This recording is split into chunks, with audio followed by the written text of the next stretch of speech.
प्रिय श्रद्धालुओं, जय श्री कृष्ण, जय श्री राम, जय श्री राधे राधे, जय श्री महाकाल। देवी भागवत के महात्म प्रसंग में मुनि के शाप से रेवती नक्षत्र के पतन, पर्वत से रेवती नाम की कन्या के प्रादुर्भाव, ऋषि प्रमुच के द्वारा उसके पालन तथा राजा दुर्दम के साथ उसके विवाह की एवं रेवती नक्षत्र के पुनः स्थापन की कथा। सूत जी कहते हैं, इस प्रकार की अत्यंत अद्भुत दिव्य कथा सुनने पर भी अगस्त जी की इच्छा शांत न हुई। अतः नम्रता पूर्वक उन्होंने पुनः श्री कार्तिकेय जी से कहा। अगस्त जी ने कहा, आप देव सेना के अध्यक्ष हैं, मैंने आपके मुखारविंद से यह अलौकिक कथा सुन ली।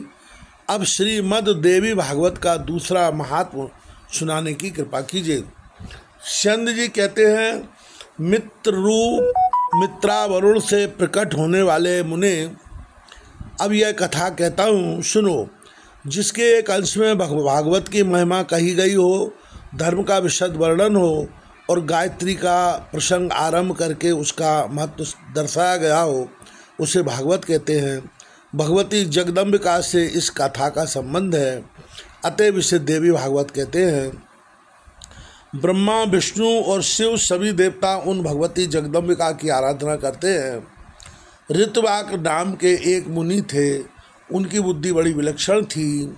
उनके यहाँ समयानुसार पुत्रोत्सव हुआ। रेवती का चौथा चरण गणनांत होता है, उसी में उस बालक की उत्पत्ति हुई।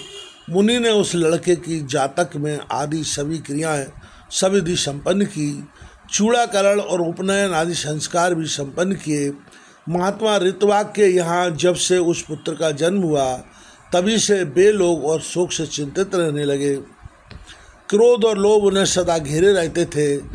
माता की भी यही स्थिति हो गई, उसे निरंतर अनेक रोग सताने लगे। वह उदास होकर सदा चिंता में डूबी रहती थी। वह लड़का भी उद्दंड हो गया। तब मुनि अत्यंत चिंतित होकर सोचने लगे, कौन ऐसा कारण है जिससे यह मेरा पुत्र महान दुष्ट हो गया। उस समय उस लड़के ने किसी मुनि की स्त्री को हठपूर्वक छीन लिया था। वह ऐसा प्रचंड मूर्ख था कि माता पिता की शिक्षा पर बिल्कुल ध्यान ही नहीं देता था। तब ऋतवाक मुनि अत्यंत खिन्न होकर कहने लगे, मनुष्यों को पुत्र न हो यह अच्छा, किंतु दुराचारी पुत्र हो जाना किसी स्थिति में भी ठीक नहीं है, क्योंकि दुष्ट पुत्र पितरों को स्वर्ग से नरक में धकेल देता है।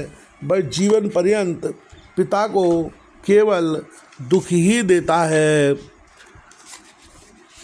कुपुत्र और पापरायण संतान से पिता कभी सुखी नहीं हो सकते। ऐसे पुत्र जन्म को धिक्कार है। उस पुत्र से ना मित्रों का उपकार होता है और न शत्रुओं का अपकार ही। जगत में वे ही पुरुष बड़भागी हैं जिनके घर सुपुत्र होने का अवसर प्राप्त हुआ है। सदाचारी पुत्र दूसरे का उपकार करता और माता पिता को सुखी बनाए रखता है। दुराचारी पुत्र से कुल नष्ट हो जाता है। जगत में अपकीर्ति होती है। इसलोक और परलोक में दुख सहने पड़ते हैं तथा अंत में नरक की यातना भोगनी पड़ती है। कुपुत्र से कुल नष्ट हो जाता है। दुष्ट स्त्री मिलने से जन्म की सार्थकता जाती रहती है।